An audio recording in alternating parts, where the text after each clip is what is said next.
In our look through 1 Peter, we come to chapter 4, and I've entitled my talk, Self-Improvement, and we'll be looking at the first 6 verses in 1 Peter chapter 4. I'm old enough to remember a cartoon story advertisement entitled Hero of the Beach that was prevalent in magazines back in the day.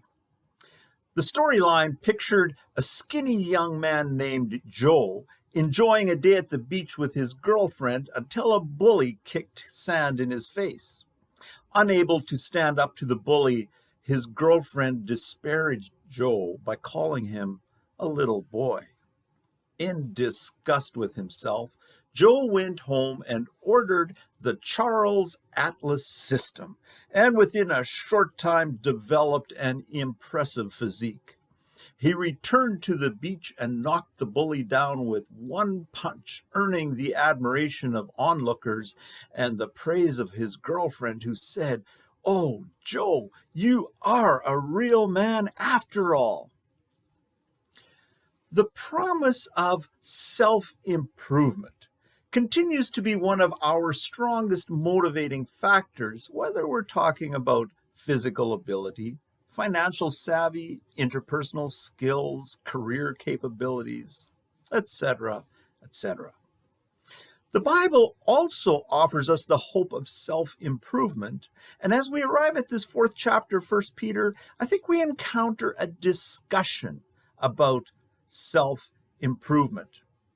Unlike the hero of the beach story, though, the Bible's approach to self-improvement has nothing to do with personal vanity. I confess, I feel a little insecure tackling this section of Scripture. Scott McKnight, a theological professor who, among other things, maintains a blog called Jesus Creed, who's written many books, wrote a commentary on 1 Peter some years ago in which he stated that, "In my decades of sitting in Sunday school and listening to sermons, both in a house of worship and in a seminary chapel, I have never heard a sermon on this passage, nor have I ever preached on this passage myself." Well, here's that formidable passage that Peter wrote. "Therefore, since Christ suffered in his body, arm yourselves also with the same attitude, because whoever suffers in the body has finished with sin. As a result, they do not live the rest of their earthly lives for human desires, but rather for the will of God.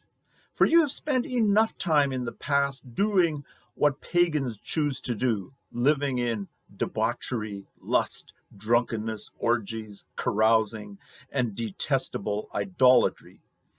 They are surprised that you do not join them in their reckless, wild living, and they heap abuse on you.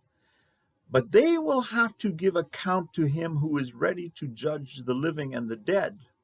For this is the reason the gospel was preached, even to those who are now dead, so that they might be judged according to human standards in regard to the body, but live according to God in regard to the spirit."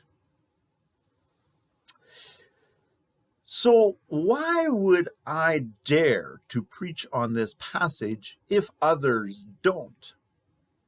I could piously state that it's because it's in the Bible, but the real reason is that the opening statement contains the following assertion I find very intriguing. Whoever suffers in the body has finished with sin. Whoever suffers in the body has finished with sin.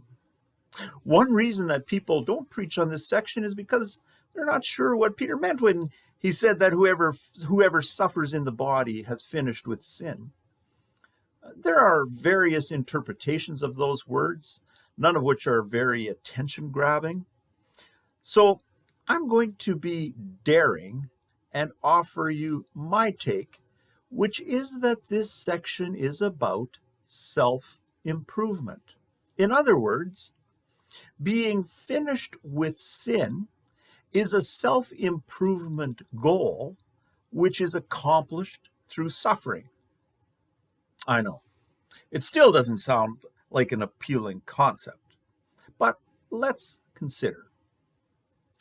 Two key words in the saying, whoever suffers in the body is finished with sin. Two key words are sin and suffering. And once again, we encounter a couple of words with theological implications of which we may tend to have an inadequate understanding. When it comes to sin, you may have heard me say that sin is the stuff that damages my relationship with others, with God, and just as importantly, with myself. In this specific quotation, sin appears to refer to the stuff that particularly damages my relationship with myself. What do I mean when I mention the relationship I have with myself? One of the destructive effects of sin is that it makes us feel badly about ourselves. If you've ever wallowed in guilt after having indulged yourself in an activity that you know you shouldn't, you know exactly what I'm talking about. We become like Adam and Eve, hiding from God. Adam and Eve proved that wallowing in guilt ends up negatively impacting all other areas of our lives. In Peter's letter, he lists the kinds of sins he's talking about: living in debauchery, lust, drunkenness, orgies, carousing, and detestable idolatry, reckless, wild living. Without going into any detailed description of what each of these activities involved, it's safe to say that these are not the kinds of behaviors of which people are proud. Instead, these are the kinds of behaviors which lead to rehabilitation so that individuals can achieve self-improvement, so they can enjoy a better relationship with themselves and ultimately with others and with God. People who have overcome damaging personal behaviors tend to walk with a special kind of confidence because they have an improved relationship with themselves. I'm convinced that God not only wants us to enjoy that good relationship with God and others, but also with ourselves. Recognizing that sin damages our relationship with ourselves, that's the easy part. How does suffering fit into this? Or in Peter's words, how does suffering cause us to be finished with sin? How do we even talk about suffering in our 21st century North American world where we have the best of everything? Talking about suffering would have better traction, we think, in countries like Syria or Haiti or Iran. Certainly, it's true that we don't live in a situation as hostile as Peter's readers did. It's helpful to understand that this reference to suffering has nothing to do with the kind of suffering that we can't avoid. In this section, Peter was not thinking of the tragedies, illnesses, pandemics, wars, and political instability which cause the kind of suffering over which we have no control. God's purpose in those kinds of unavoidable tragedies is to help us through them and to encourage us to find ways to alleviate the suffering that those kinds of tragedies cause.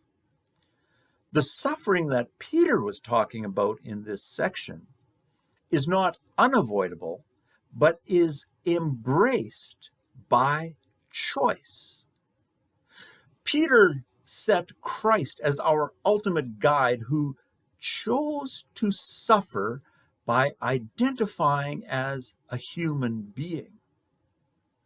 As the Apostle Paul wrote in Philippians 2, he, that was Jesus, made himself nothing by taking the very nature of a servant, being made in human likeness. He chose to suffer. The concept of choosing to suffer is not as odd as it first seems. Firefighters who enter a burning building choose to suffer in order to rescue others. Police who walk into the middle of a conflict choose to potentially suffer in order to protect others. Medical people who work with COVID patients choose to suffer the inherent risks to help bring healing to others. We have a word we reserve for people who choose to suffer in behalf of others. We call them heroes. What sets heroes apart from others? Well, heroes sacrifice their selfish inclinations in behalf of others. Again, Jesus is the ultimate example of that. As Paul also wrote in Philippians 2, verse 6, in reference to Jesus, who, being in the very nature God, did not consider equality with God something to be used to his own advantage. Both Peter and Paul appear to offer the shocking observation that Jesus had the opportunity to indulge selfish desires. He had the opportunity, and of course, he didn't take the opportunity. There was, of course, no hint of selfishness in Jesus' life, but that was part of what made his life so powerful. Peter, though, wasn't focused on having his readers become heroes. In fact, I'm sure Peter would have affirmed that seeking to become a hero is a very misguided goal. No one should ever determine to be a firefighter in order to become a hero. A true hero's primary goal must always be to serve.